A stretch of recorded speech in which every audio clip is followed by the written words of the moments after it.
Nique sa mère la Ligue des Champions. Je vous jure. Nique sa mère la Ligue des Champions. J'avoue, les affiches sont belles de ce soir. Mais rien ne vaut Daemon Targaryen, clairement. Je continuerai quand même, hein, vous le savez, à faire les lives le mardi. Je sais que c'est la Ligue des Champions, le mardi et le mercredi, mais malheureusement, je ne peux pas m'adapter à tout ce qui se passe. Donc, je continuerai les lives les mardis. Dans tous les cas, vous avez les rediffusions sur la chaîne secondaire. Bonsoir à tous. Ce soir, je serai tout seul puisque Say My Name, Jérémy m'a dit qu'il n'était pas disponible aujourd'hui. Donc, je me doute pertinemment qu'à mon avis, lui, il a regardé la Ligue des Champions. Il m'a clairement abandonné ce soir, mais bon, c'est pas très grave, on lui en veut pas. On mettra des pouces rouges sur ses prochaines vidéos, il n'y a pas de problème.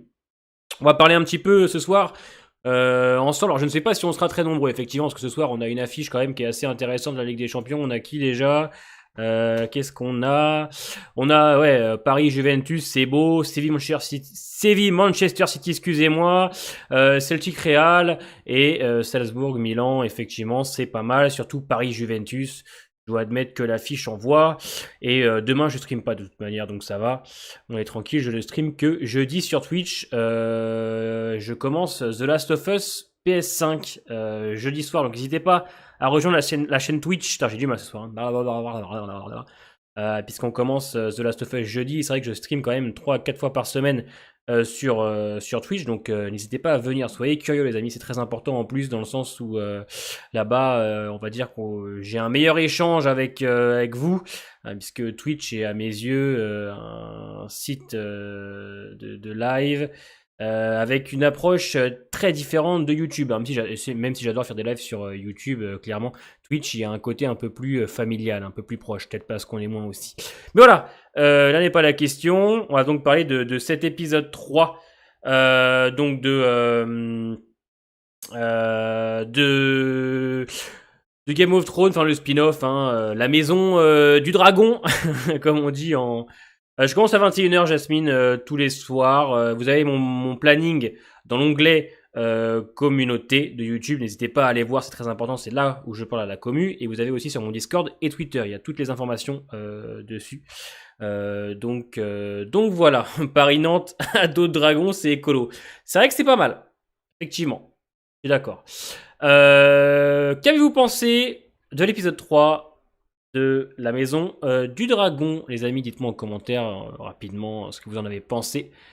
Et après, je vous donnerai un petit peu mon avis, les côtés positifs, négatifs que j'ai pu trouver. Et après, on se fera peut-être un petit bilan ensemble des 3 premiers, parce que c'est vrai que maintenant il y en a 3. La semaine prochaine, le 4, on va pouvoir commencer petit à petit à juger un petit peu plus facilement cette série. Et je vais aller me chercher à boire.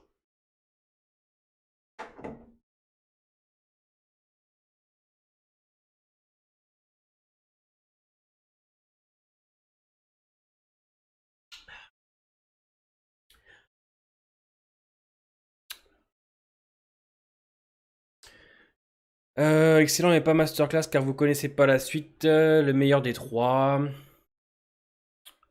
J'ai beaucoup aimé les persos, le visuel, le saut dans le temps ne m'a pas dérangé. Le moins bon des 3 mais excellent, d'accord. Ensuite dit que lui le pauvre il aime pas depuis le premier épisode. Moi je kiffe vraiment trop, ça me rappelle Game of Thrones, chaque épisode masterclass. Bah comme d'hab, Daemon crève l'écran mais ça on va en parler. Wesh frérot, ça on va parler de Daemon parce que c'est vrai que Daemon et Rhaenyra sont pour moi les deux personnages qui prennent vraiment une très grosse place depuis le premier épisode. C'est pour ça que j'ai peur que quand Rhaenyra va passer à l'âge adulte, avec l'actrice qui va suivre, j'espère qu'on aura toujours autant d'attaches parce que c'est vrai que la jeune fille qui joue Rhaenyra est vraiment excellente, tout comme le personnage pour l'instant. Mais a priori, je sens que vous avez bien aimé. Pour moi, c'est le meilleur des 3 avec le premier. Je trouve que alors, je suis d'accord pour dire,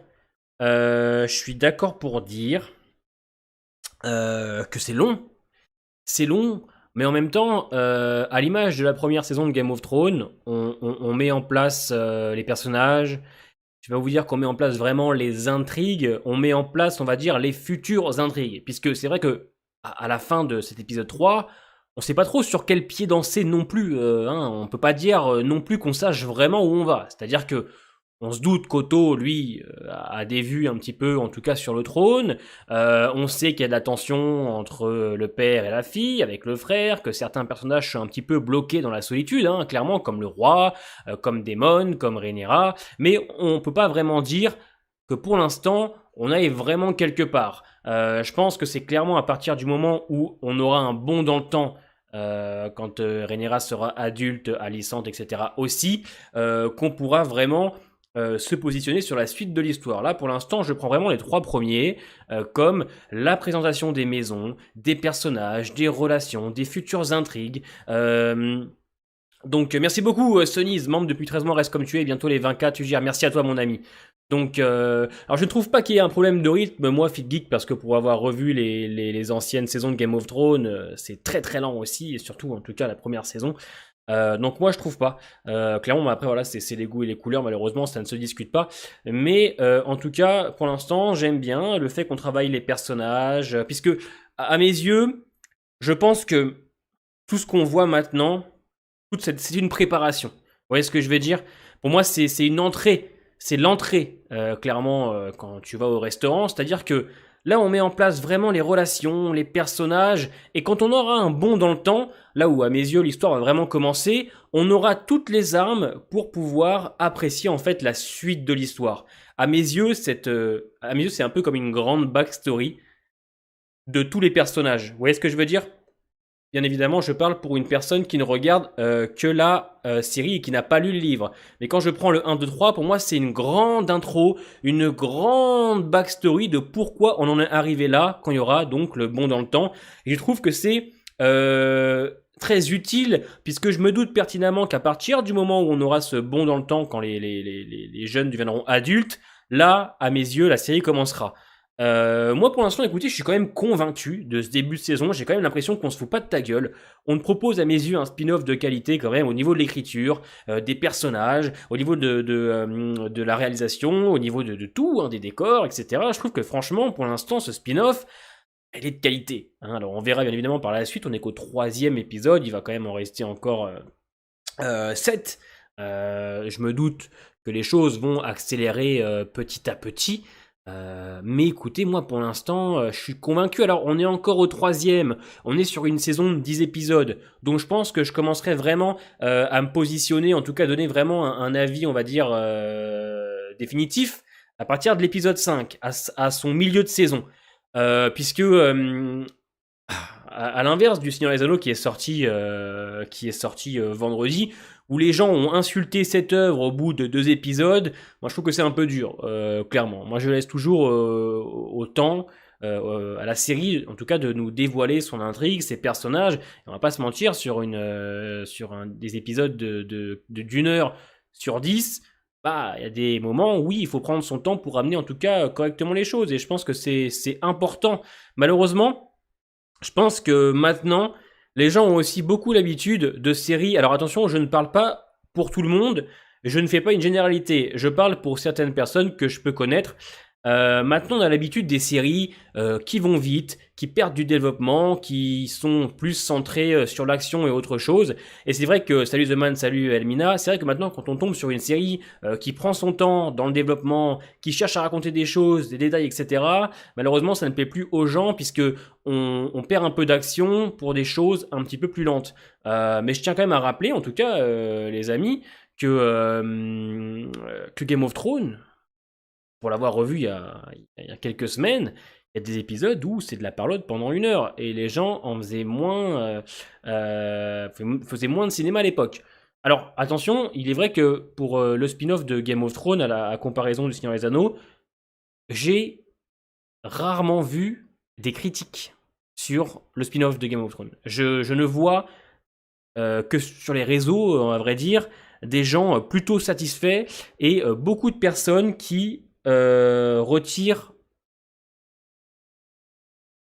les propos qu'ils ont pu avoir avant sur ce spin-off, et beaucoup de gens qui retournent leur veste. Je vois, en tout cas à mes yeux, plus de critiques positives que de négatives sur le spin-off de Game of Thrones. par rapport où la pauvre série du Seigneur des Anneaux s'est fait enclencher tout le week-end et même encore aujourd'hui, c'est terrible ce qui se passe.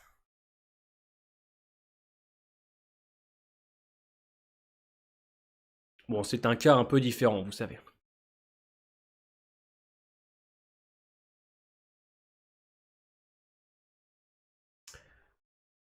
Voilà, comme dans la vie en général, il faut que ça aille vite.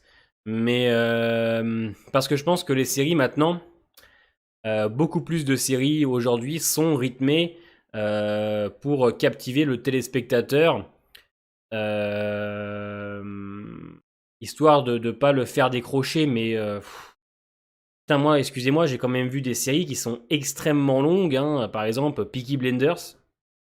C'est long, Peaky Blinders. C'est long. Il n'y a pas spécialement d'action et à mes yeux, ça n'entache pas du tout la série. Game of Thrones, on va pas se mentir, c'est pas une série non plus ultra rythmée quand même.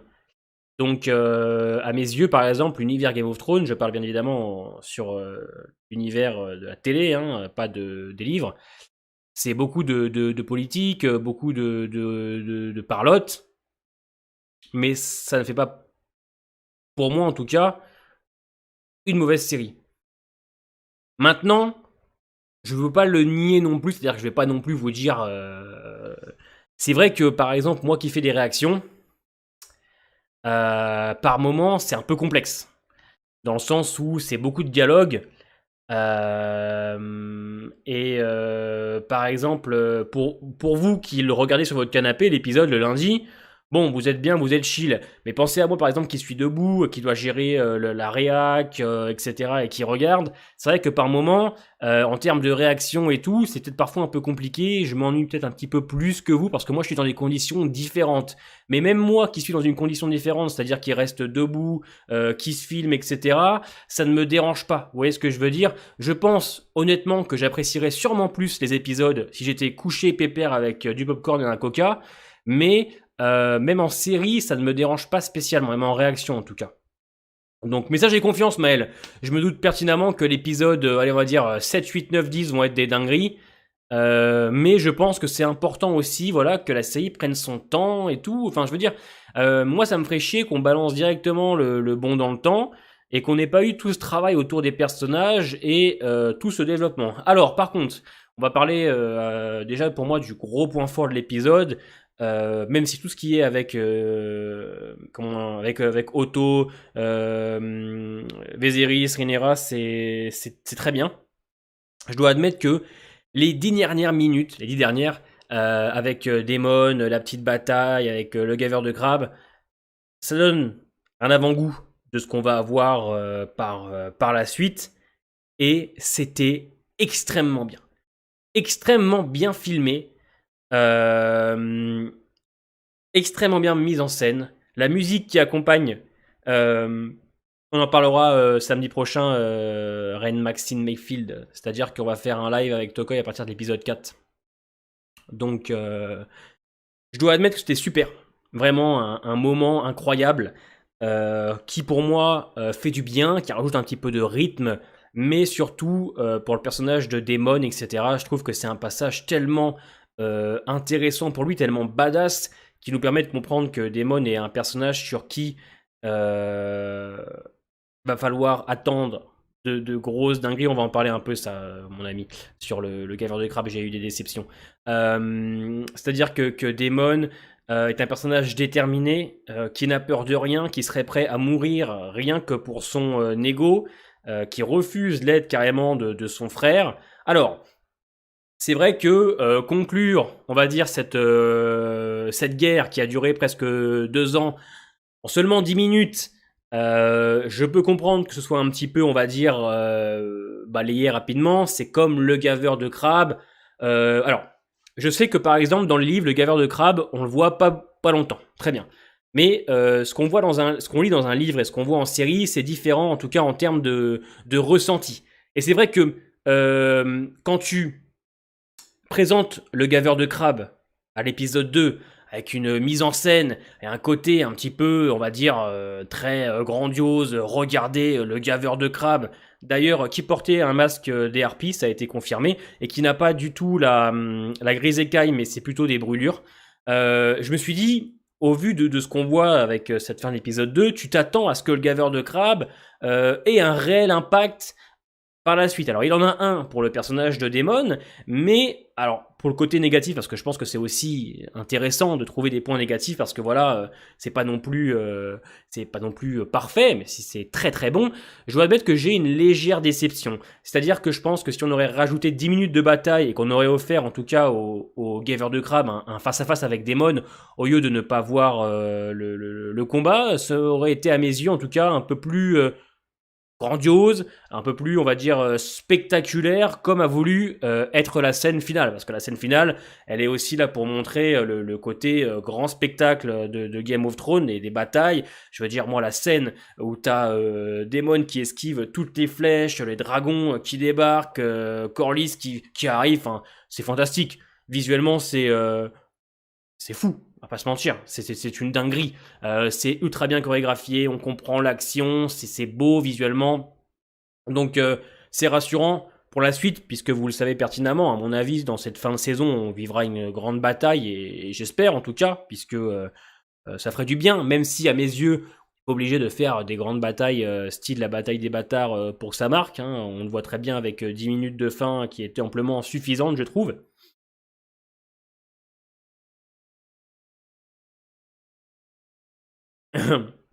Donc c'est vrai que j'admets que le gaveur de crabe est une légère déception parce que je trouve que la manière dont il est présenté dans l'épisode 2, on s'attendait un petit peu à ce que nous, spectateurs, euh, il ait un côté un peu plus grand, hein, clairement, qu'il soit un peu plus mis en avant.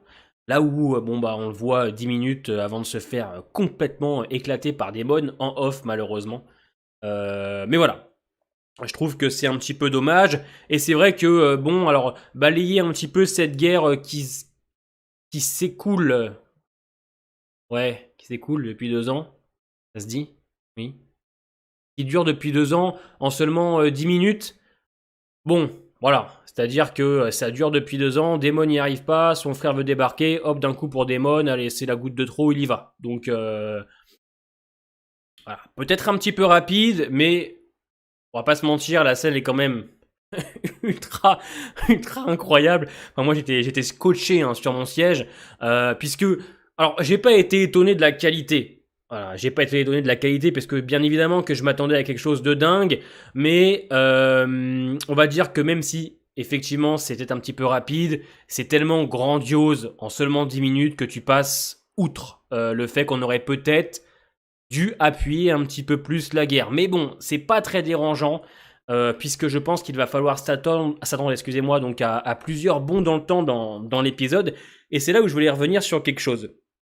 J'en ai parlé en vidéo, des vidéos qui marchent moins bien. Je vous cache pas que je suis assez étonné quand même de l'univers Game of Thrones. Alors je peux comprendre que les gens s'intéressent, excusez-moi, à des gens qui connaissent un petit peu plus l'univers, un petit peu comme Maestro Thibaut ou Captain Popcorn. C'est vrai que je peux comprendre qu'on préfère aller voir ce genre d'avis plutôt que ceux qui ne connaissent pas trop l'univers. C'est normal. Mais c'est vrai que je suis un peu déçu. Je vous cache pas que je m'attendais à un petit peu plus d'engouement, mais c'est pas grave. En tout cas, c'est toujours un plaisir de les faire et de vous retrouver quand même tous les mardis où on est quand même plus de 100 à chaque fois. C'est extrêmement beau. Mais alors là où, je vais prendre un exemple pour ceux qui me suivent un peu sur la chaîne. Vous savez que je traite de plein de séries. Et il y a une série qui s'appelle Fear the Walking Dead qui utilise, elle, de son côté, des bonds dans le temps. Qui fait très souvent voilà, ce genre qu'on appelle ça de style à chaque épisode. Hein, clairement, c'est-à-dire qu'on fait des bonds dans le temps tout le temps. Ça permet aux scénaristes en fait d'aller au plus vite sans rien raconter de ce qui s'est passé pendant le laps de temps. Vous voyez? Ouais, mais c'est une comparaison, vous allez voir pourquoi je dis ça.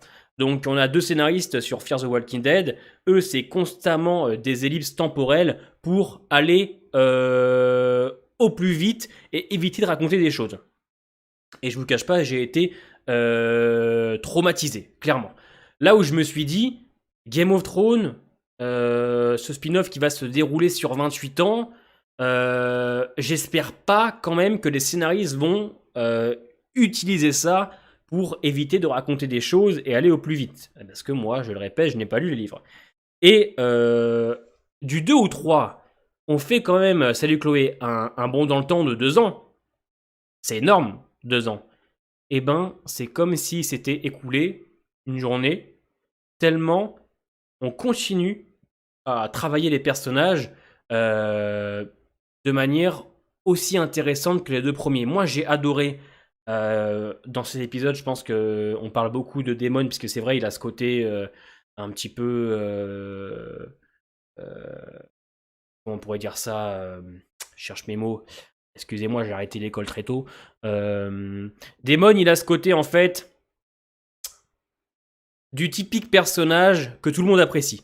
C'est-à-dire que Daemon, c'est le typique charismatique, badass, qui n'a peur de rien, qui a un charisme naturel, qui a une gestuelle, qui est un petit peu le frère que tout le monde déteste, vous savez, le mec un peu torturé. Voilà, c'est le genre de personnage qu'on aime. Daemon, c'est un petit peu, attention, c'est des exemples que je donne, un peu à la Negan, c'est des anti-héros, vous voyez, un petit peu dans ce style. C'est des bons, mais en même temps, c'est des mauvais, et c'est des mecs qui ont cette capacité, comme les acteurs, hein, clairement, je prends Jeffrey Dean Morgan pour Negan et Matt Smith, à captiver le spectateur direct. Vous voyez ce que je veux dire C'est pour moi le genre de personnage, on va dire, je les appelle les bons connards. Vous voyez ce que je veux dire c'est les bons connards qui sont appréciables. Vous savez, ces genres d'hommes ou de femmes qui ont un passé douloureux, torturés, qui sont a priori de ce qu'on nous vend mauvais, mais qui sont finalement plutôt bons. Donc ça, Daemon, c'était sûr qu'on allait le kiffer dès le début. Mais il y a des personnages aussi, moi, que je trouve particulièrement intéressants, c'est Viserys. Viserys, c'est vous qui choisissez. En tout cas, j'ai toujours du mal à prononcer le nom des personnages. Vous me connaissez, j'ai une diction catastrophique. Mais dans l'épisode 3, j'ai adoré ce trio.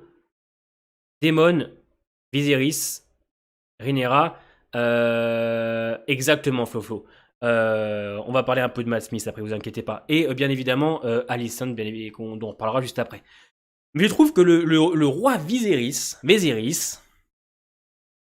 il a ce côté tellement touchant, tellement vrai. Et la scène où il parle à Alicent près du feu et qui lui dit clairement que c'est un homme perdu qui vit avec des regrets, des remords, qui lui-même, dans cette scène, avoue un petit peu toute sa faiblesse à Alicent qui, dans le fond, lui veut pas de mal, puisque quand on voit qu'Otto lui demande de lui dire des choses à la fin de l'épisode et qu'elle ne va pas le faire, qu'elle va justement l'orienter vers une voie qui est meilleure, j'aime beaucoup la tendresse entre les deux. Parce que je suis sûr que Viserys, dans le fond, il se rend compte de ce qu'il fait et que Alicent aussi. Et j'aime bien ce côté partageur de deux personnes qui finalement n'ont pas vraiment eu le choix. Alors le roi, il les a eus, mais malheureusement, il a un caractère catastrophique. Mais on sent que c'est deux personnes qui souffrent, qui se sentent seules aussi. C'est un peu l'épisode de la solitude pour moi, que ce soit Rhaenyra, Daemon, Alicent ou même le roi Viserys. Tu sens une certaine solitude pour ces personnages-là, un peu de l'incompréhension, c'est-à-dire que Rhaenyra ne sait pas vraiment ce qui se passe. Alicent n'arrive pas à expliquer ce qui se passe vraiment aussi à Rhaenyra. Daemon, lui, il est perdu. Et Viserys aussi, c'est des personnages qui n'arrivent pas à discuter, qui n'arrivent pas à s'avouer des choses. Et moi, je trouve que, encore une fois, dans l'épisode, on appuie tout ça. Et à mes yeux, c'est vachement bien. Vous voyez ce que je veux dire C'est vachement bien. Pour moi, ça marche, ce genre de choses. Moi, j'ai adoré le dialogue qu'il a, je vous dis, face au feu. Je trouve que c'est. Viserys, c'est un personnage dans ce monde qui est Game of Thrones qui est tellement bon, en fait. Ouais, il a pas les épaules pour être roi, mais par contre, on sait que c'est quelqu'un de bien. On sait que c'est un homme bon. Et il essaye au mieux de faire les choses. Et alors, je sais pas si vous avez remarqué, alors j'ai oublié son nom, mais moi, en 2 épisodes, ce petit personnage, il m'a plutôt plu. Donc il y a Otto, la main du roi, mais à chaque fois, il y a un homme qui veut donner son avis. Et qui lui donne des avis, comme j'ai dit dans ma réaction, qui, en tout cas, en ferait une bonne main du roi, ce gars-là. C'est Lionel Rickon Stark. Est-ce que ce serait pas Lionel, dit Panda Lionel. Alors lui, je ne sais pas s'il aura beaucoup d'impact par la suite, mais Lui, quand il parle, tu sens la sincérité déjà, parce qu'il dit clairement les choses au roi. Et depuis l'épisode 2, j'ai l'impression qu'il l'envoie, en tout cas pour ma part, sur la bonne voie. Vous voyez? Et alors, ce petit personnage qui apparaît de temps en temps, je trouve qu'il dégage une espèce d'aura bienveillante et de sincérité qui, avec Viserys, donne une espèce de dialogue ultra prenant. Parce que nous, on est là, ouais, Lionel, il a ses propres intérêts, justement, et bon, vous connaissez un petit peu Game of Thrones, on sait pas trop si on doit s'attacher à certains personnages, ou si, en tout cas, ils sont si bons qu'ils le prétendent. C'est pour ça que j'ai du mal, pour l'instant, à faire confiance à autres que Rhaenyra, Viserys et Daemon. Il dégage un petit air de Tyrion. Ouais, il a cette sincérité, en tout cas, que je trouve.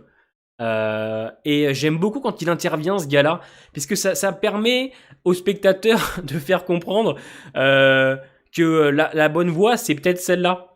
Et je trouve que dès qu'il intervient, ce gars-là, il y a une espèce de partage avec Viserys, un moment que je trouve ultra sincère, ultra vrai, qui me fait comprendre que Viserys, malheureusement, n'a aucun caractère parce que dès qu'Otto parle, bah, c'est Otto qui passe en priorité. Alors que Viserys, à mes yeux, est pas totalement un homme complètement débile.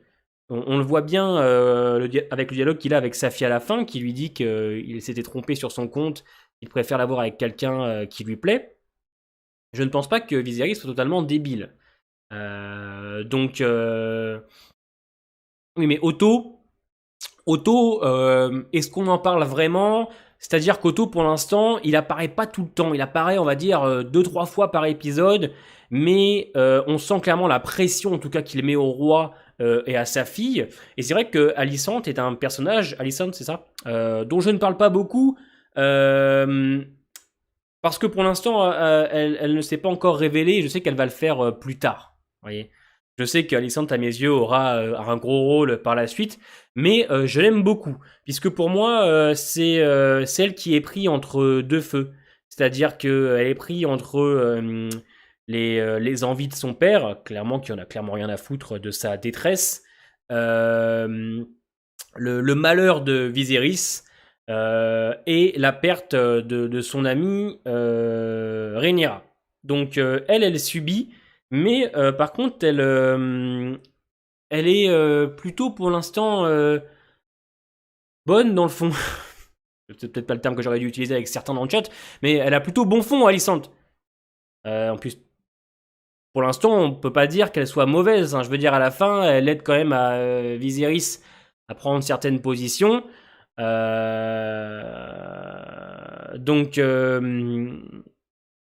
j'ai du mal à me positionner. En fait, je pense que pour beaucoup, un peu à l'image de la première saison de Game of Thrones, ce spin-off, c'est compliqué pour nous de se positionner aussi bien sur les intrigues qui vont arriver que sur les personnages, puisque on connaît, on sait, rappelez-vous au début Littlefinger, qui était vendu quand même un mec plutôt correct comme Lord Varys, et qui finalement s'est avéré être un sacré enculé. Vous voyez ce que je veux dire?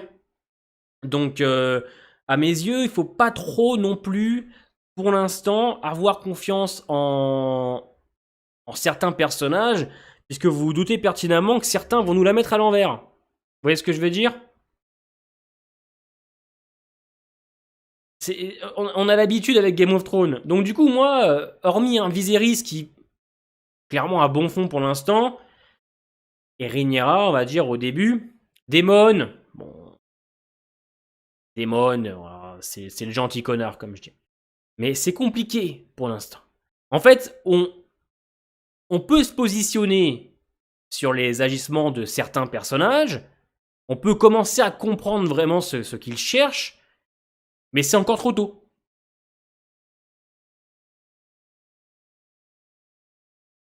C'est encore un petit peu trop tôt. C'est ça, à mon sens, la force de ce spin-off, c'est que tout ça n'est pas clair et prendra un sens quand on aura le bon dans le temps. Quand vraiment on va avoir le bon dans le temps, que les personnages seront adultes, là je pense que ça y est, la série va prendre son envol. Là pour l'instant, le jeu commence. Vous voyez ce que je veux dire? Pour l'instant, le jeu démarre. Les pions avancent tout doucement et pas spécialement dans le bon ordre, on va dire, voilà. Et à l'épisode 6, peut-être, comme tu dis, Aiko, si je dis bien, quand on aura le bon dans le temps, puisque je crois que les scénaristes, enfin les journalistes se sont arrêtés à cet épisode, puisqu'ils n'ont pas vu le 7, 8, 9 et 10, c'est là où pour moi la série s'envolera, tel un dragon comme l'épisode 3. Bien sûr, Ismaël.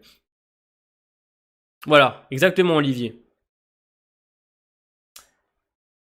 Alors, Daoud, c'est un commentaire ultra intéressant, je vais le lire. La scène du sanglier ne serait pas un indice pour montrer que Rhaenyra est sanglante. Je pense que c'est aussi pour appuyer le fait que Rhaenyra a peut-être par moments des excès de colère, en tout cas doit évacuer tout ce stress, toute cette colère qu'elle a en elle. Et après, il y a un plan qui m'a plutôt plu, c'est quand on la voit avec ses cheveux en sang, donc ce mélange de blond et de rouge, j'ai trouvé ça plutôt intéressant, et surtout le coup du cerf. Faut vous dire que ça m'a fait de la peine même pour le daron, le pauvre, on lui parle du cerf blanc, il tombe sur un cerf qui n'est absolument pas blanc, et c'est sa fille qui va le trouver pour nous faire comprendre que c'est elle, la digne héritière du trône. Donc ça, c'est un petit côté poétique qui m'a bien plu, clairement. J'ai trouvé ça beau, hein, poétique.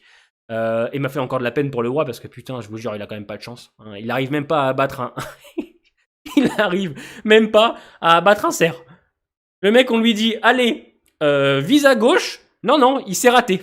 J'étais là en mode, frérot, fais un effort, s'il te plaît. On te kiffe, mais fais un effort. Ouais, t'es super sympa, mais s'il te plaît, s'il te plaît, vas-y. Et ouais, c'est-à-dire, ce personnage, en fait, il est trop marrant. Je veux dire, il est pas trop marrant, mais il est mignon. Il est mignonnet, le roi. Tu sais, t'as envie de lui dire, allez, frérot, va te faire un petit massage, c'est ton moment. Tu vas y aller. Et moi, il y a un truc, quand cette scène qui m'avait aussi frappé, alors par moment, je le dis pas spécialement en réaction, puisque c'est dans ma tête que je réagis, c'est ses doigts. Ça m'a fait de la peine. Ça m'a fait de la peine avec ces deux doigts là qu'il a perdu, le pauvre. Dès qu'il touche le trône, il perd un membre. Je vous l'ai dit la semaine dernière, heureusement qu'il ne se soit pas en calbar sur le trône parce qu'il perdrait ses couilles. Et en fait, t'as envie de l'aimer. En plus, dans cet épisode, il nous dévoile un petit peu son caractère. Il dévoile un petit peu son caractère parce que plusieurs fois, il va s'énerver. Alors, grâce à l'alcool, j'ai envie de vous dire que l'alcool, pour une fois, fait des miracles. Mais évitez de boire quand même, hein, à consommer avec modération. Fumer de la drogue, c'est 3 fois mieux. Non, c'est une blague, attention, parce qu'il y en a qui vont prendre fou. Alors, Monsieur Grimes, il a dit que c'était mieux de fumer de la drogue que de l'alcool. Ah, arrêtez, hein, on va pas tomber maintenant.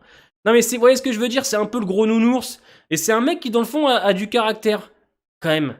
Il a rembarré le Lannister. Alors, clairement, les Lannister, quand ils ont débarqué, ils n'avaient pas du tout le charisme de ceux de Game of Thrones. Je veux dire, aucun charisme, hein, zéro les deux. Alors, là, les jumeaux, alors zéro. Non, faut dire les termes. N'avait pas du tout le charisme d'un Tyrion, d'un Cersei ou même d'un Jaime, hein, faut dire les termes. Et en plus, une technique de drague catastrophique. Non, disons les termes. Zéro pointé le monsieur. Ah non, nul. Même pas un peu de tendresse, il a parlé à Rhaenyra, ça y est, c'est sa meuf. Non, je vous jure. Il m'a dit, c'est bon, je t'installe un truc à dragon, allez, t'es chez moi maintenant. Un fou, lui. Un fou. Un malade, le Lannister. Alors, j'avais vu un commentaire qui me plaisait bien. Oui, voilà, Drop, je suis d'accord avec toi. Viserys, faut pas le sous-estimer parce que je pense qu'il comprend quand même, il sait. Non, mais vraiment, Drop, il a dragué comme un youtubeur à plusieurs millions d'abonnés. Non, mais il est fou, lui. Ah non, mais les Lannister, là, zéro charisme, hein, clairement.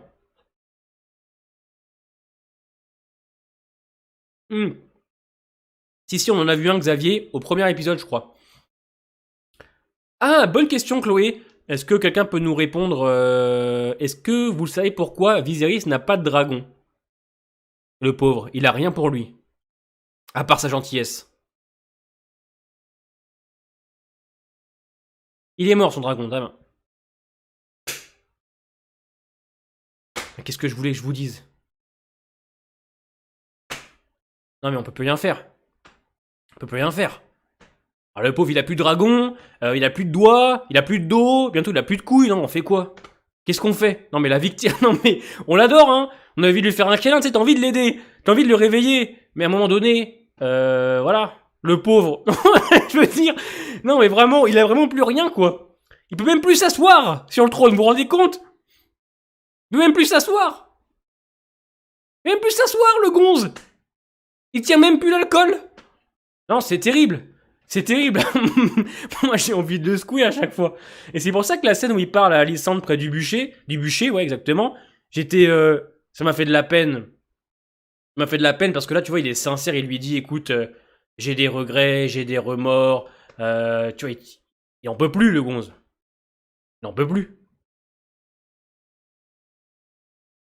Et ça fait... En fait, ça fait un peu contraste à ce que sont les autres personnages.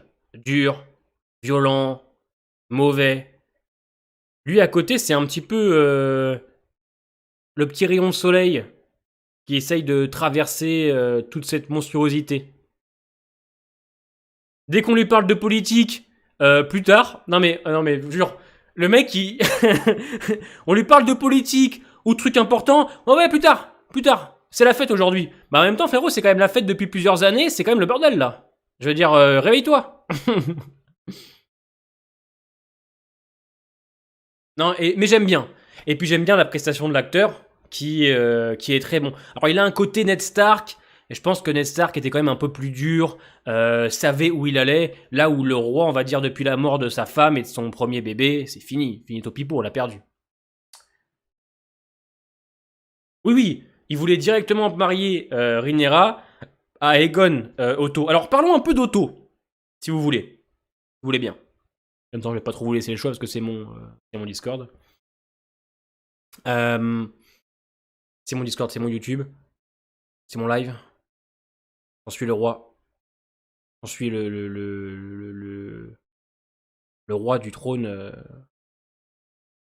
Ikea, vu que je suis assis sur une chaise Ikea. Pas mal. Il y a le trône de fer, puis il y a une chaise ergo.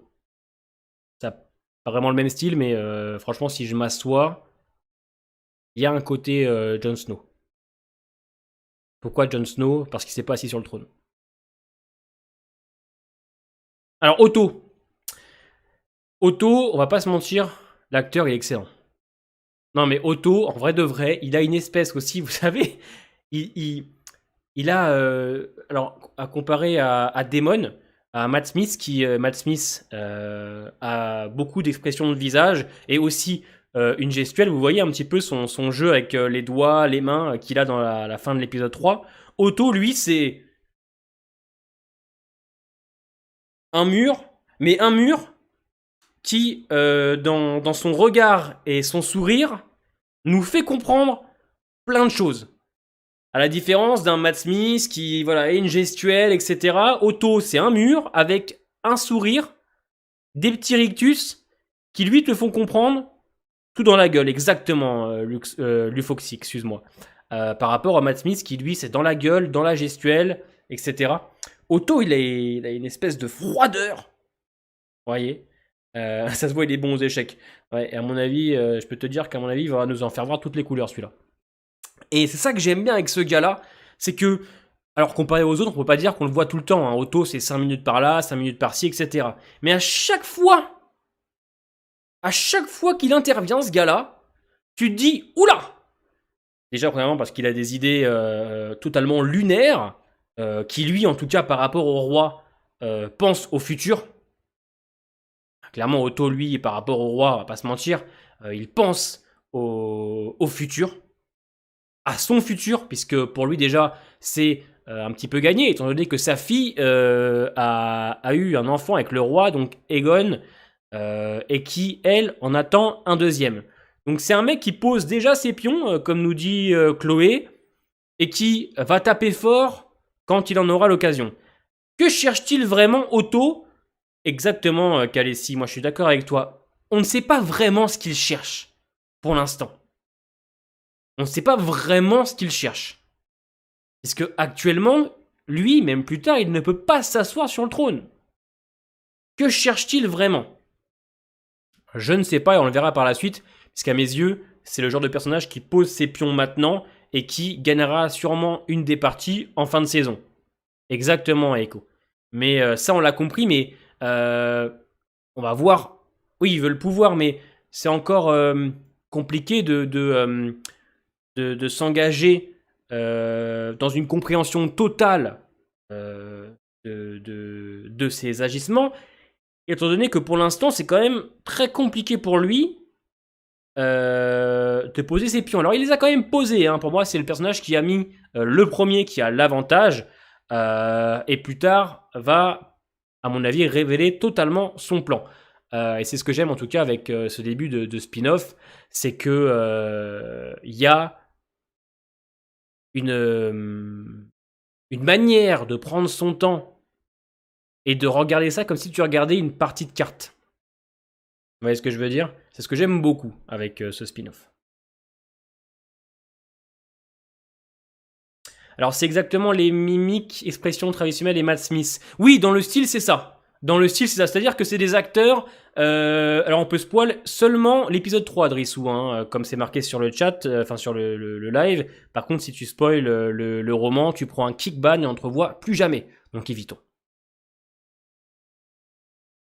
Donc, Matt Smith, Travis Fimmel, pour ceux qui ont vu Viking, c'est des acteurs qui ont, au-delà d'un très bon acting, une prestance, un charme, une gestuelle, un peu comme Johnny Depp aussi. C'est des mecs qui ont cette capacité à, je vais même dire transporter le spectateur. Matt Smith ne prononce aucune phrase, exactement Xavier, dans l'épisode. Tout avec le regard, avec son jeu de main, avec tout. C'est des mecs qui peuvent te captiver en fait. Exactement, Lufoxy. Alors c'est compliqué pour moi de vous dire je préfère quoi entre Game of Thrones pour l'instant et Le Seigneur des Anneaux. Le Seigneur des Anneaux, ça vient de commencer, on est sur le 2e épisode, je trouve que c'est globalement bien. Clairement, moi je ne fais pas partie du tout de ces gens qui insultent tous ceux qui ont aimé, puisque moi je n'ai pas lu les livres, je n'ai seulement lu, vu les films. Alors pourtant je lis beaucoup, faut le savoir, j'ai lu les 2 premiers livres. Après, j'ai arrêté parce que j'ai trouvé que c'était assez compliqué et ça m'a un peu perdu. Moi, je suis un lecteur de romans d'horreur, beaucoup de Stephen King, de Dean Koontz. Et bien évidemment, j'ai lu les Hunger Games, Harry Potter, les Labyrinthes, les Gaunes. Et moi, je suis plus romans d'horreur, etc. La fantasy, j'ai un peu de mal à la lire. Parce que moi, je suis un garçon qui a beaucoup d'imagination. Vous voyez ce que je veux dire? Beaucoup d'imagination. Et quand je lis un roman fantasy, j'arrive pas à me concentrer parce que il faut que j'invente. Il faut que j'arrive à me mettre en fait dans la tête ce que l'écrivain essaye de décrire. Et je vous cache pas que le début du Seigneur des Anneaux, le premier livre, La Communauté de l'Anneau, t'as une bonne première partie de l'histoire avec Tom Bombadil. Pour rentrer là-dedans, j'ai dû m'accrocher parce que moi j'aime bien comprendre, savoir où je suis, m'imaginer. Et t'as des écrivains comme Tolkien qui ont une imagination débordante, qui essayent de décrire des choses, mais d'écrire des choses que des fois par moment lui seul pourrait comprendre. Et toi t'es là, t'essayes de dire alors c'est comme ça, et des fois je me perds. Donc je suis plus dans les romans d'horreur, les trucs un peu plus simples, parce que les romans fantasy, même de science-fiction, je me perds dans mes, comment on appelle ça, dans mon imagination, parce que j'ai envie de m'imaginer ce qu'il essaye de dire, mais des fois ça n'a pas de sens, vous voyez ce que je veux dire? C'est un peu peut-être compliqué à comprendre ce que j'essaye de raconter, mais peut-être que vous avez compris en gros mon ressenti. Non mais on a compris qu'il voulait sa descendance sur le trône, je le répète, je l'avais déjà dit en réaction, mais on ne sait pas encore la totalité de ses idées. Il est loin d'être con. Vous voyez ce que je veux dire? Il est loin d'être con. Et c'est peut-être même le plus malin de ceux qu'on ait vu pour l'instant. On ne connaît pas vraiment toute la totalité de ce qu'il cherche. C'est ça ce que j'essaye de vous dire. On ne sait pas vraiment qui sera le méchant de la série, mais il y aura forcément des retournements de perso. Voilà. Pour moi, le méchant de la série, pour l'instant, c'est Otto.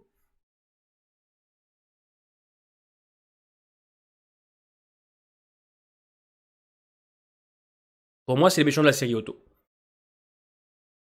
Je sais pas si ça l'est aussi pour vous, mais pour moi, c'est lui, le méchant, pour l'instant. Je vous rassure, c'est pas Viserys. Voilà, tu vois le chieur, ça que j'ai essayé d'expliquer, c'est que par moment, t'as des romans fantasy, science-fiction, avec des passages, on va dire, à la Tom Bombadil, où tu dis que c'est lunaire, t'essayes de comprendre, t'imaginer les choses, et waouh, t'es perdu, quoi. Donc moi, je suis plus roman d'horreur, un peu plus simpliste, mais tout aussi intéressant, à la Stephen King, comme Misery, Ligne verte, The Mist, Sac-d'os, Salem, Cujo, Carrie au bal du diable, voilà, tout ça. Il n'y aura pas qu'un méchant, oui, mais je parle actuellement. Donc, dans l'univers Game of Thrones, il n'y a ni méchant ni gentil. Oui, alors on peut pas dire non plus qu'il y ait que des méchants. Hein. Je te donne déjà le cas de Samuel. Puis c'est pas dire que c'est un méchant. Hein. Jon Snow, on peut pas dire que c'est un méchant non plus. Tu vois, Johan, donc oui, si, il y a quand même des bons et des mauvais. Clairement, ils sont pas tous très bons. Et il y a des personnages qui le sont, comme Samuel, par exemple. C'est pas un mauvais bougre du tout, hein, Samuel. Hein.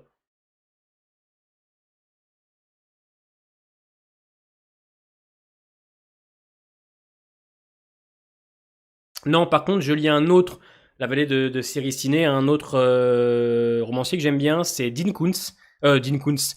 Comment il s'appelle? Il a fait Dean Koontz, j'ai oublié son nom.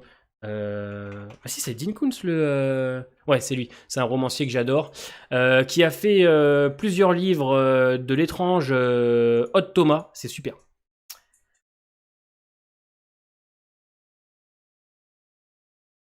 Ah merde.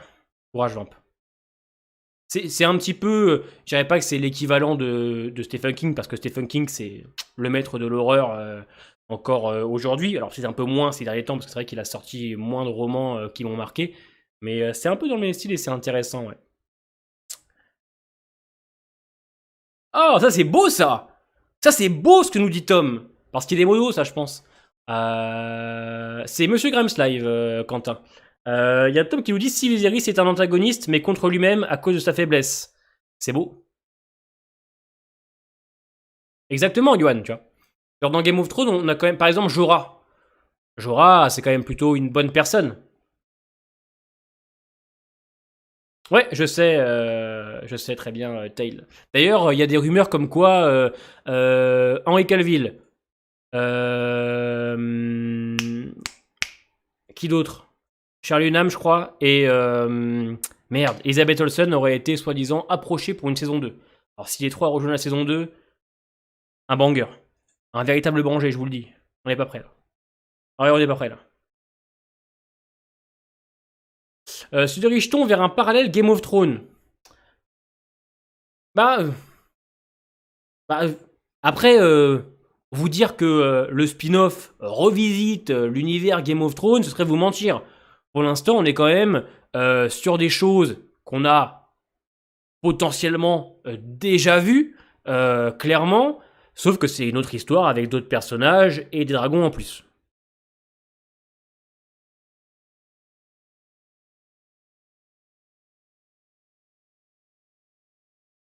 Après, fait dit que pour l'instant, ce ne sont que des rumeurs. Les acteurs qui ont été approchés, ce ne sont que des rumeurs.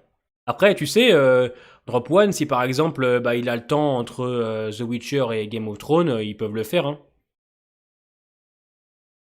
Regardez l'acteur qui joue Jeffrey Dean Morgan, qui va faire le spin-off de Maggie, et entre-temps qui va aller rejoindre le cast, le tournage pour The Boys. C'est possible. Ouais, voilà, exactement, Anthony. Après, je pense que ce sera intéressant de comparer, mais quand on terminera la saison 1, vous voyez ce que je veux dire? Pour l'instant, c'est encore trop tôt. Une fois que la saison 1 sera terminée, on pourra comparer un petit peu avec la première saison de Game of Thrones. Oui, non, mais attends.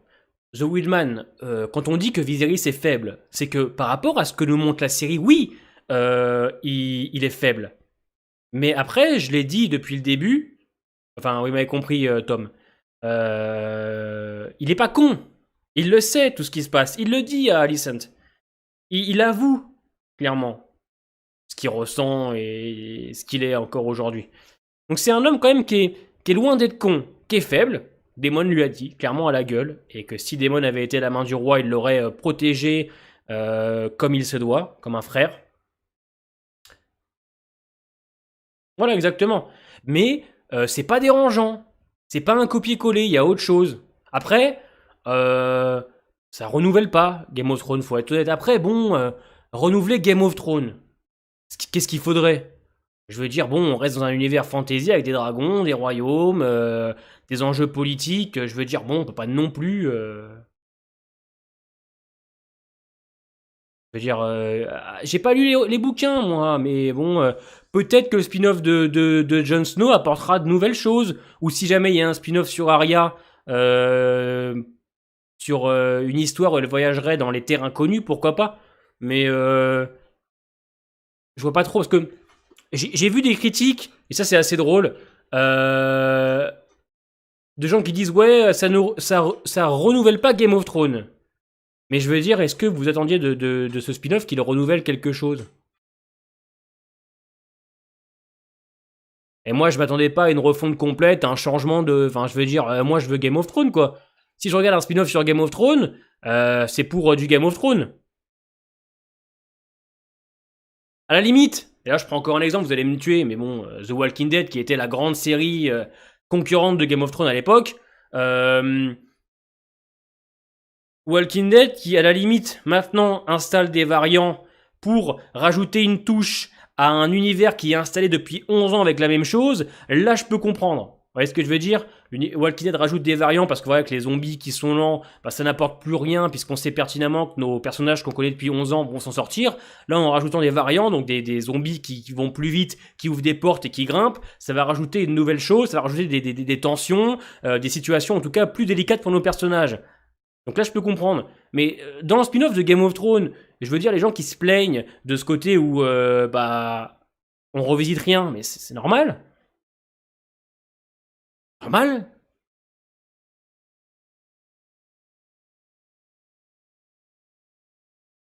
Ouais, Tail, on en a parlé la semaine dernière.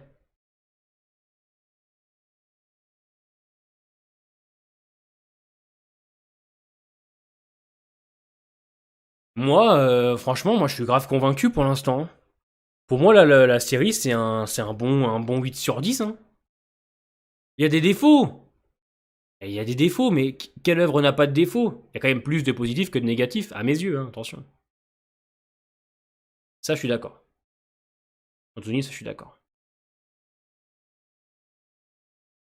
Non, mais ça, Elon Musk, bon. Vous savez, moi, Twitter, je m'en bats les couilles. Pour ceux qui me suivent sur Twitter, d'ailleurs, je vous mets mon Twitter juste ici si ça vous intéresse.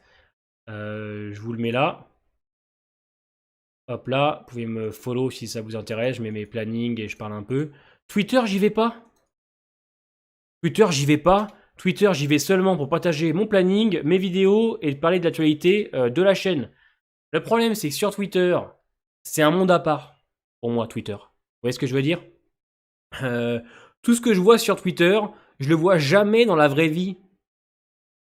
C'est des gens qui crachent leur haine, puisque j'ai l'impression qu'ils ne sont pas écoutés dans la vraie vie, que les gens cherchent le plus de buzz possible.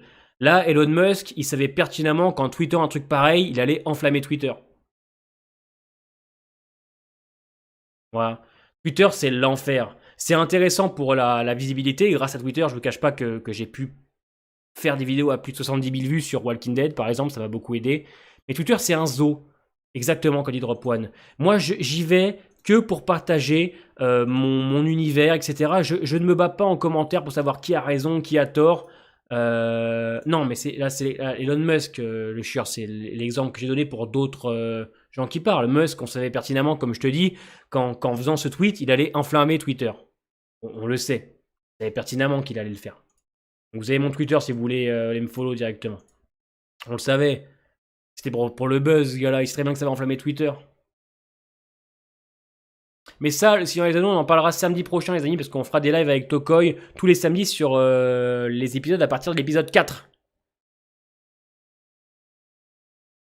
Donc on en parlera tout ça la semaine prochaine, cette haine qui est envers la série. Moi, je suis choqué. En plus, vous me connaissez maintenant.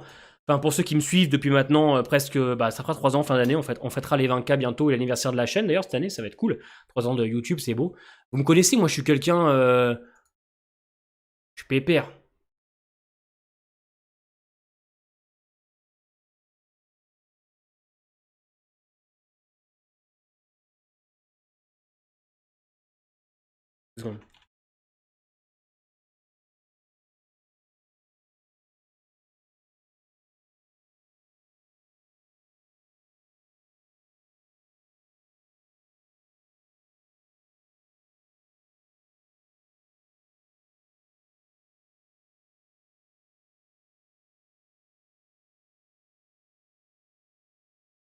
moi, je suis quelqu'un de très simple.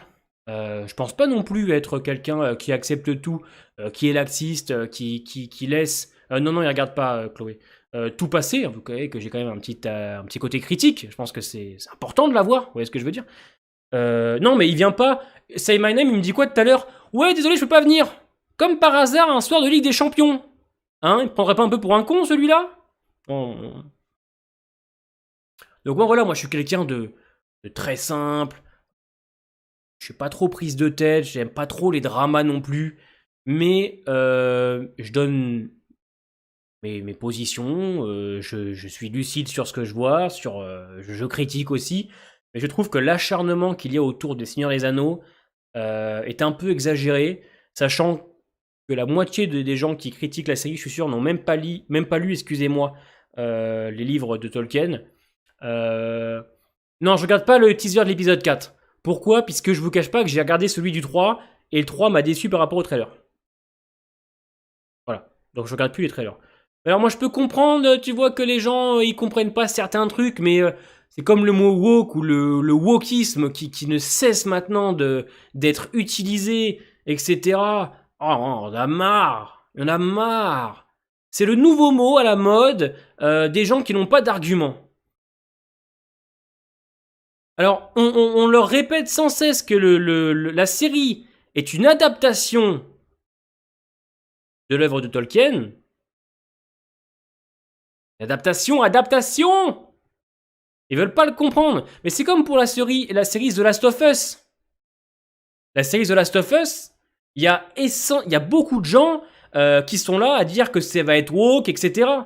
Il y en a déjà qui crachent sur The Last of Us avant même que ce soit sorti. Puisque celui qui joue Joël, Pedro Pascal est d'origine, alors excusez-moi Pedro Pascal, je vais pas dire de bêtises, il est de quelle origine?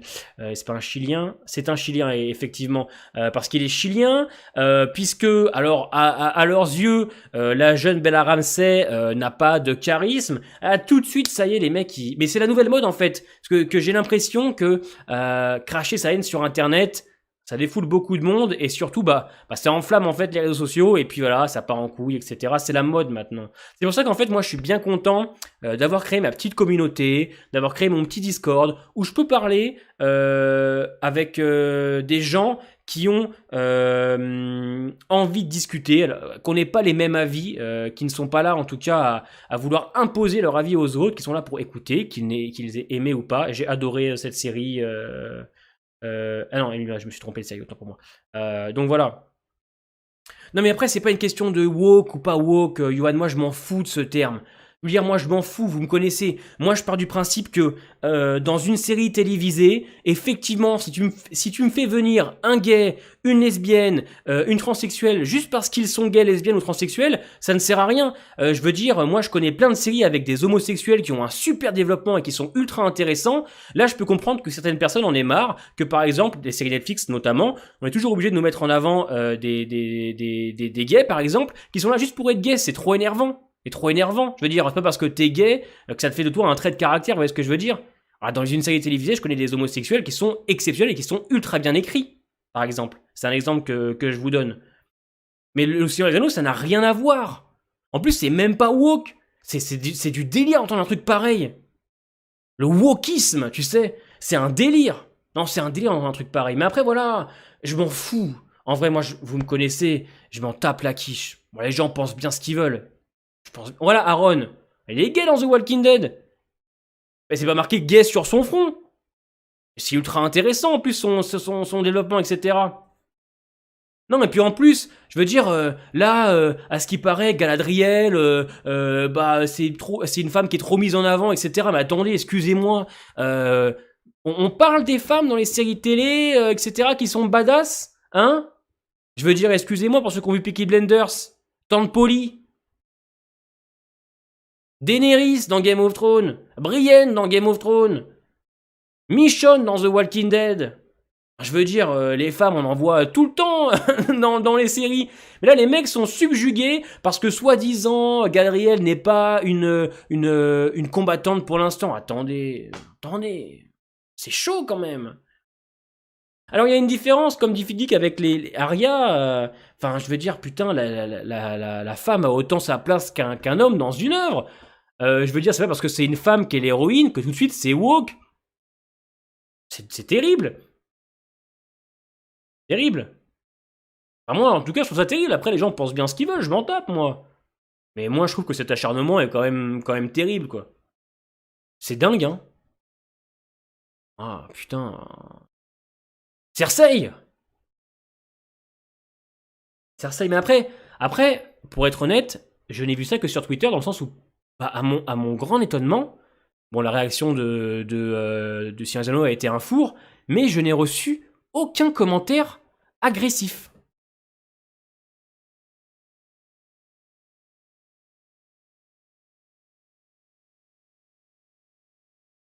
Je n'ai reçu aucun commentaire agressif. Clairement. Lagerta.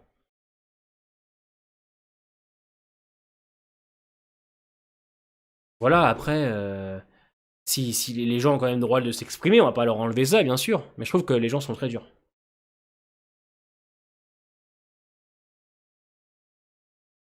Les femmes badass, c'est woke, mais comment ça c'est woke, Lizzie, une femme badass?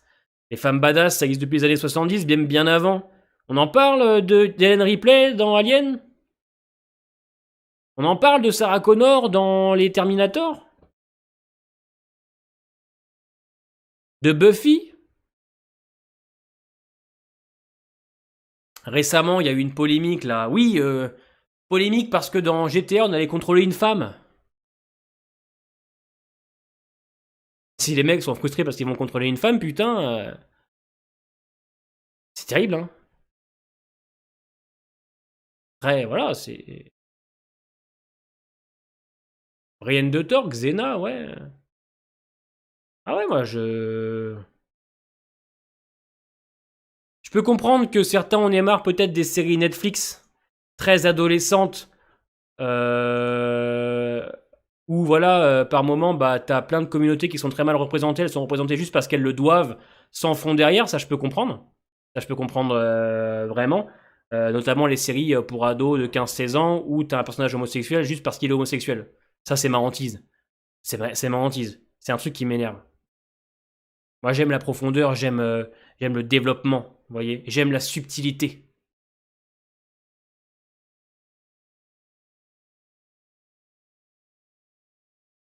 J'ai rarement de commentaires agressifs. Mais après, Yogoro, il y a 2 épisodes, mon ami. Tranquille, tranquille. C'est le début.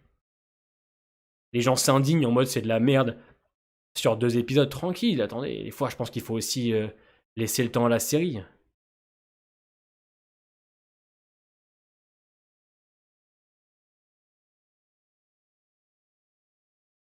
Après, comme je vous dis, les gens ont le droit de pas aimer, hein, attention. Normal. On peut pas tout aimer dans la vie, hein. Il faut des gens aussi qui ont des avis contraires. Ça nous permet de discuter. Mais malheureusement, c'est compliqué de discuter avec beaucoup de personnes. Surtout sur Twitter. Twitter, faut éviter. Vous me voyez, pour ceux qui me suivent sur Twitter, vous me voyez débattre, moi jamais. Je ne débat qu'en commentaire YouTube. On en a parlé un peu, Jean-Manu, au début du live, et sur mon Discord. Pour ça, n'hésitez pas à le rejoindre, le Discord de la Grimes Family, puisque là-bas, vous retrouverez des gens qui ont envie de discuter et qui ont des avis contraires aux vôtres. Et ça, c'est super. Je vous le mets juste ici. Ça, c'est bien. N'hésitez pas à rejoindre. Là-bas, c'est la famille, c'est calme, c'est pépère.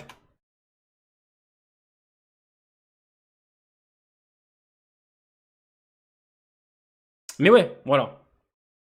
En 2 heures, tu peux te faire une idée, ouais, mais attends, il y aura 6 épisodes, le chieur, tu vois. En plus, je trouve les gens extrêmement durs, puisque oui, d'accord, c'est long. C'est le début, enfin, je veux dire. Après, moi, j'ai pas lu les livres. Voilà, donc j'ai pas lu les livres, donc moi, je découvre. Mais moi, je trouve que c'est correct, hein, c'est même bien. J'en ai vu des séries de merde, moi, hein, je peux vous dire, hein. J'en ai vu des séries de merde, hein. Je peux vous dire que j'en ai vu. J'en ai vu une récente sur Netflix, une catastrophe Resident Evil. Vous dire que ça, c'était de la merde, ça.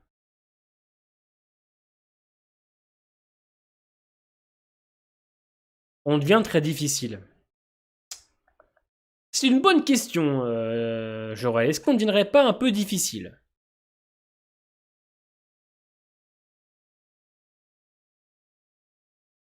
Alors, après, pour des univers comme Game of Thrones, comme Le Seigneur des Anneaux, etc., je pense qu'on se doit quand même être un petit peu difficile. C'est des gros univers, etc. Donc, je peux comprendre que les gens en attendent énormément. Vous voyez ce que je veux dire? Je peux comprendre que les gens aient beaucoup d'attentes. D'être aussi violent, peut-être pas, mais je pense que les gens sont quand même en droit d'attendre quelque chose de très bon. Les séries coréennes, mais de toute façon, le cinéma coréen est un bijou, à mes yeux. Le cinéma coréen est un bijou, à mes yeux, vraiment. Je suis grand fan, moi, depuis des années, de films, de séries, d'œuvres coréennes.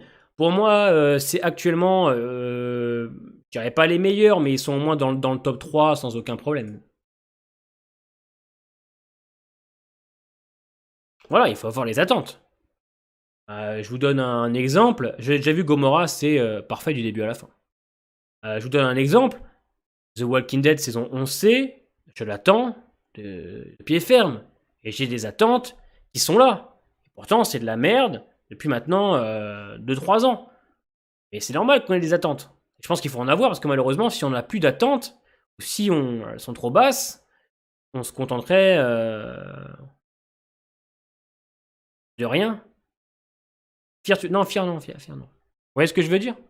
Mais c'est intéressant d'en parler, puisque, je veux dire, maintenant, on vit les séries. Je veux dire, ça fait maintenant combien de temps? Ça va faire 5-6 ans, peut-être presque 10 ans, que les séries télévisées, c'est notre quotidien maintenant. Vous voyez ce que je veux dire? C'est notre quotidien. On est connecté tous les jours, il n'y a pas une seule journée, on regarde pas une série. Et c'est que le début. Parce que 2022, 2023, 2024 et 2025, ça va être une folie. Ça va être une dinguerie. On se rend pas compte, mais The Mandalorian saison 3, The Last of Us, Game of Thrones qui va continuer, Series qui va continuer, les séries Star Wars, je veux dire... non, Zonard, non, pas vraiment. Je veux dire, c'est notre quotidien maintenant, on vit avec les séries télévisées, c'est ce qui me fait gagner un peu ma vie, vous voyez ce que je veux dire? Je gagne 600 € par mois en parlant de séries télévisées, en faisant des réactions et en parlant avec vous. C'est notre quotidien, les séries télévisées. Donc, All of Us Are Dead, mais ça, bien sûr, All of Us Are Dead, on y sera. Bien sûr. Alice in Borderland, fin d'année, on y sera.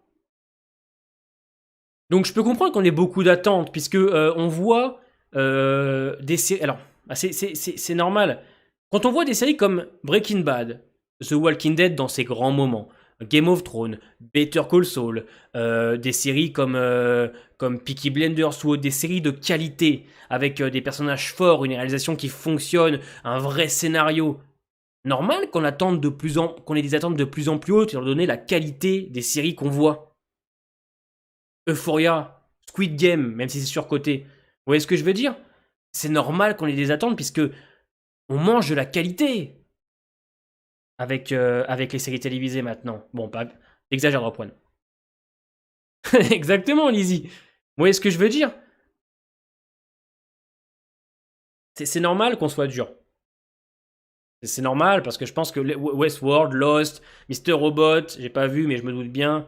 Non mais ça après c'est aussi eux de leur côté, tu vois, Yogoro. Moi je vous traite pas de raciste si vous aimez pas. Vous avez vos avis, etc. Pas de problème. Pas dire Midhunter, bien évidemment. C'est pour ça que je pense que les gens sont aussi de plus en plus durs. C'est que comme les séries maintenant ont pris une forte position dans la vie de tous les jours et que certaines sont d'extrême qualité, on s'attend bien évidemment à ce que les séries attendues comme Game of Thrones, Seigneur des Anneaux, Walking Dead, vous m'avez compris parce que moi je suis un passionné, mais ma commu Walking Dead se reconnaîtra. On attend, c'est normal, c'est normal. Je la connais pas, Gamer. The Witcher, alors j'ai été un peu moins fan, mais oui, je peux comprendre. C'est normal. Donc, c'est normal, je peux comprendre les gens, bien évidemment. Regardez The Last of Us. The Last of Us. The Last of Us, c'est une série qui se base sur le jeu vidéo. Tout le monde l'attend. Tout le monde l'attend. HBO, Neil Druckmann nous ont dit, vous inquiétez pas, ça va être incroyable, on a mis un maximum de budget, on a fait un casting lourd, ne vous inquiétez pas, etc. Donc les gens, ils placent la barre haute. Est-ce que tu fais l'adaptation d'un des plus grands jeux vidéo de ces dernières années? C'est normal. C'est normal que t'attendes. Vous voyez ce que je veux dire? The Last of Us, ils n'ont pas le droit à l'erreur. L'attente, elle est là. On pourra pas avoir une série, une petite série. Une série légère, minime, avec un peu de décor, un peu de budget. Non, non. Attends, un gros truc. Je peux comprendre que les gens attendent. Et vous avez raison d'attendre. Parce que c'est ça aussi la beauté du truc. Regardez Game of Thrones. La Maison du Dragon, comme je dis. Je veux dire, on l'a commencé il y a 3 semaines. On l'a commencé il y a 3 semaines. Il y a eu beaucoup de retournements de veste. On est tous à fond. Et chaque semaine, on attend. Chaque semaine, on place la barre au-dessus. Aucune idée, parce que là, ça l'intéresse pas, Johan. C'est ça les attentes. Et il en faut. Moi, je veux que chaque épisode de Game of Thrones soit une dinguerie. Donc chaque semaine, je me place la barre toujours plus haute. Et je pense qu'il le faut. Que si tu te places, si t'attends rien de la série, mais t'as pas cette hype, t'as pas cette attente.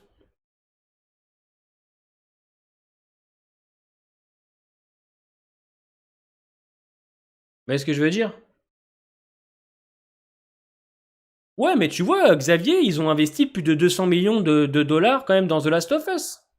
Sur plusieurs saisons. C'est énorme.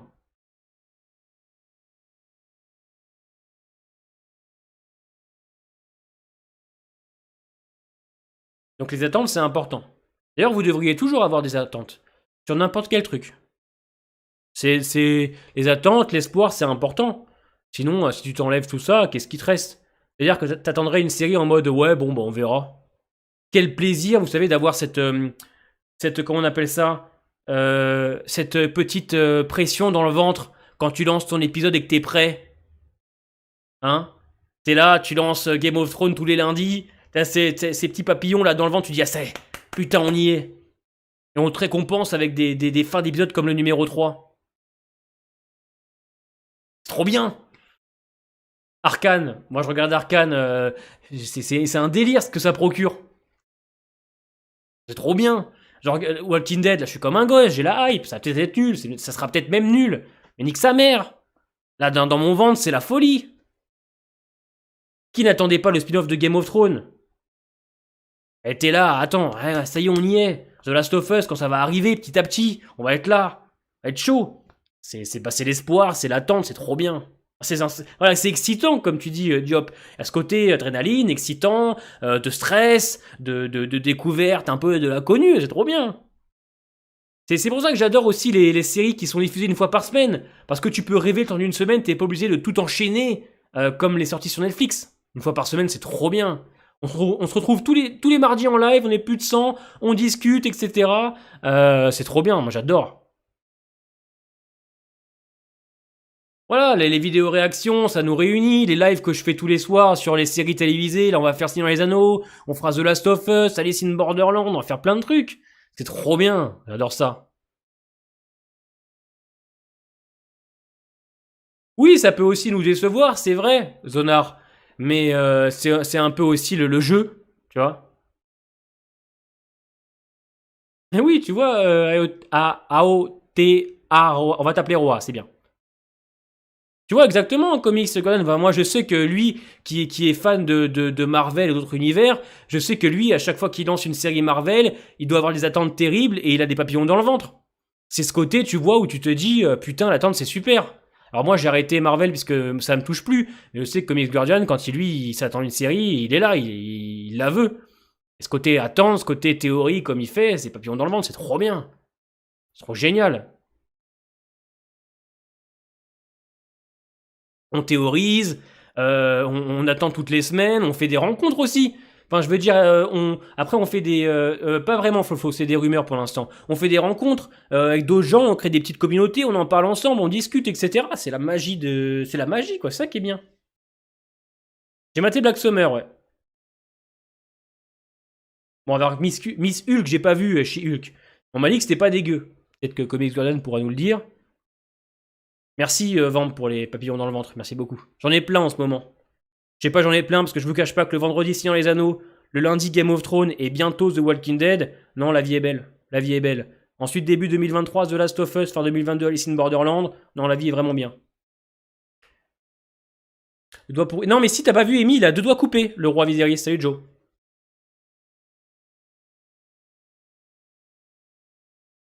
Enfin, il a 2 doigts, ouais, 2 doigts coupés, enfin 2 doigts noirs. Il a des petits moignons.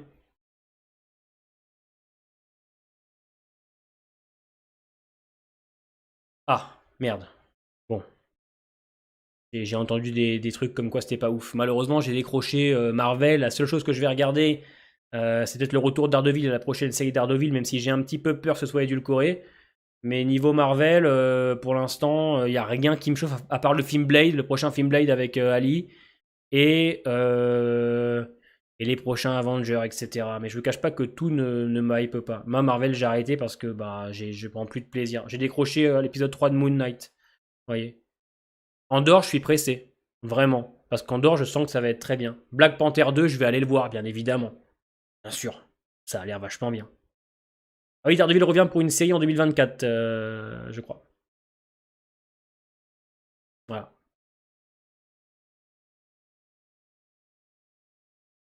Ouais, après, il y a des séries popcorn, il y a des séries sérieuses, adultes, etc. Après, chacun trouve son bonheur dans ce qu'il veut. Moi, j'ai de la chance de pas être très compliqué, j'aime tout. J'aime même les teen shows. Je suis un grand fan de teen shows, moi.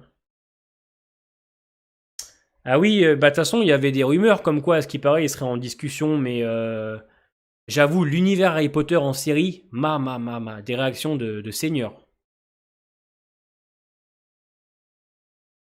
Ouais, les Avengers, j'attends, parce que voilà, il y a le côté Avengers, etc. Mais ouais, Marvel, j'ai un peu décroché, ouais, mais Star Wars aussi. Je sais pas pourquoi, en vrai, peut-être parce que je suis moins amoureux que l'époque, et pourtant, moi, j'ai lu beaucoup de comics, même vous dire, j'ai même des comics Power Rangers.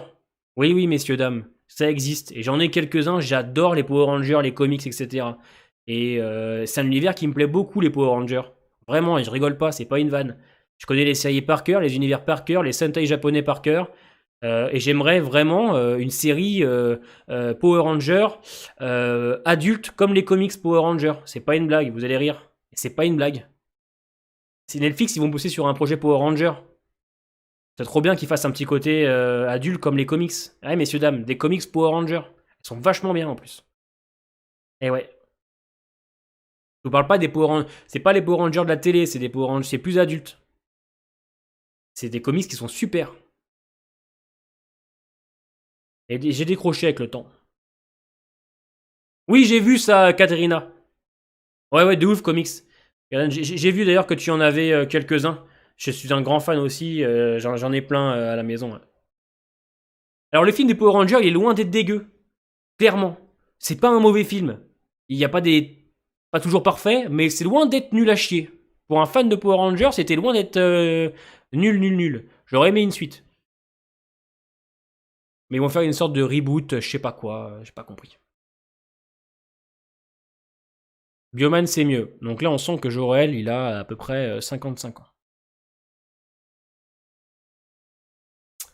Mes Power Rangers préférés, Power Rangers dans l'espace, l'autre galaxie, Time Force et bien évidemment euh,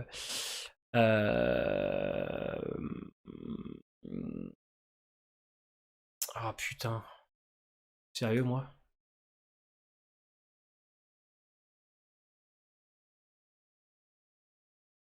Mighty Morphin. Moi c'est mes meilleurs. Ouais, Mighty Morphin c'est les meilleurs. Après dans l'espace j'aime beaucoup l'autre galaxie.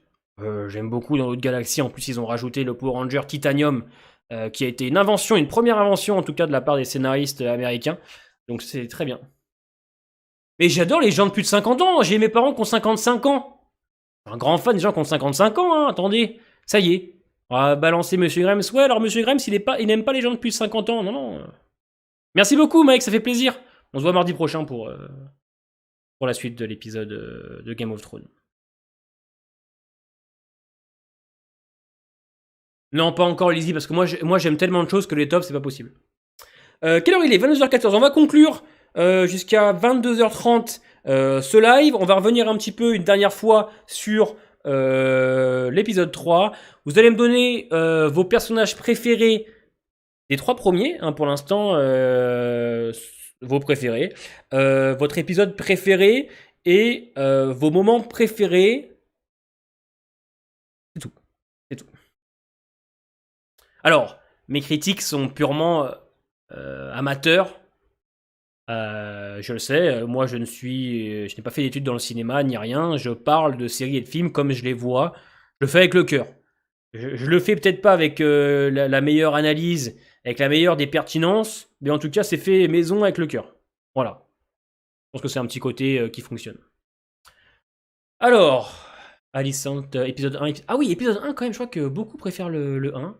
Rhaenyra Daemon. 3. Daemon. 1. Daemon. 2. Ah oui, vous avez carrément préféré le 1 au premier. Excellent. J'aurais dit le 3, vous voyez. Daemon Viserys. Daemon. Ah, j'ai du Viserys auto. 2 pour Tom.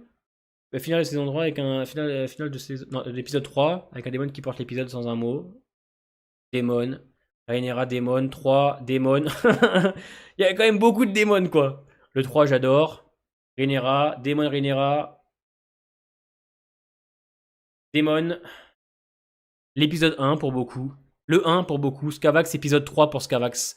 Épisode 2 je pense la scène de l'accouchement était particulièrement dure, excusez-moi. Le 1, il y a beaucoup de 1, je suis assez étonné. Je pensais que le 3 vous aurez plus plu grâce à la petite bataille de fin, mais finalement, non, c'est vrai que le 1 était vachement bien.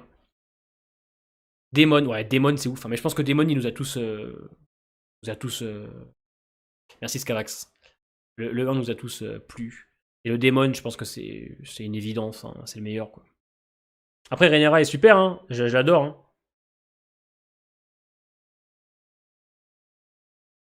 Et bon, après, le problème de Rhaenyra, c'est que c'est une femme qui a des couilles, donc c'est woke. C'est du wokisme.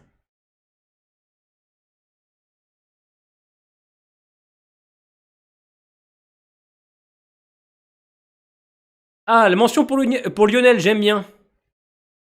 La bataille n'a pas duré assez longtemps, je suis d'accord. Rhaenyra, ouais. Ah, Rhaenyra, elle est bien.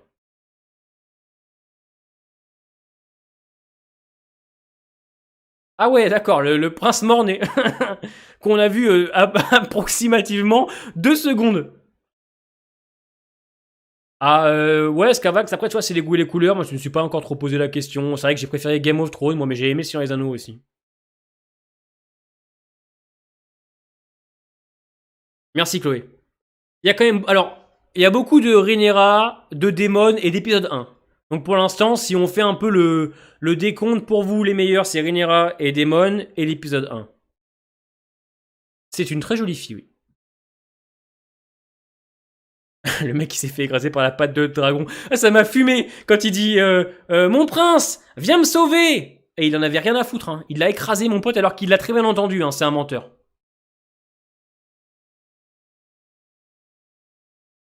Ouais, ça m'a fumé. L'ouverture de l'épisode, mon pote, ça pose les bases directes. J'étais en mode ah ouais, putain, doucement quand même. Alicent, ouais, il y en a eu moins, mais ça, elle vous plaît. Ouais. Après, en vrai, ils sont tous cool, mais c'est vrai que Rhaenyra et, et Daemon, c'est du très très lourd. Clairement, je suis d'accord avec vous. Je suis vraiment d'accord. Les amis, on va donc se laisser là pour ce soir. Ça a été encore une fois un excellent live. J'étais tout seul, mais à partir de la semaine prochaine, j'ai mon cher Say My Name qui va revenir. Sauf s'il vient pas, à mon avis, là j'aurais compris que c'est en rapport avec la Ligue des Champions, clairement. Je ne stream pas demain, mais je vous invite bien évidemment à venir sur mon Twitch. Je commence The Last of Us PS5 à partir de jeudi. Je vous invite aussi à suivre bien évidemment l'onglet communauté de la chaîne YouTube et mon Discord si vous voulez être au courant de tout ce que je fais sur la chaîne, puisque je ne fais pas que des vidéos YouTube, je suis aussi très souvent en live le soir sur YouTube et sur Twitch. En tout cas, ça a été encore une fois un grand plaisir de vous avoir ce soir. J'ai pu assurer le live tout seul comme un grand. Vous avez vu, j'ai progressé. Vous pouvez être fiers de moi. On applaudit, on applaudit, on applaudit. Bravo. Bravo mon gars, c'est bien. On est fiers de toi. Allez, tu nous fais chier. Donc voilà, on se voit jeudi soir sur Twitch. Donc jeudi, vendredi et samedi pour The Last of Us PS5. J'ai hâte de le commencer, enfin de le recommencer. On se voit donc lundi prochain pour Tales of the Walking Dead. Cette merde est bientôt terminée, je suis content. Mardi prochain pour Game of Thrones comme tous les mardis. Et ensuite ce sera tous les samedis pour une review en live du Seigneur des Anneaux, les Anneaux de Pouvoir. Je vous embrasse, c'était encore une fois un excellent live. Merci pour votre soutien, merci d'être là au quotidien. C'est vrai que d'être 100 à chaque fois pour plein d'univers différents, ça fait plaisir pour une petite chaîne comme moi qui a 20K. Je vous embrasse, des bisous les amis, et à la semaine prochaine, comme tous les mardis.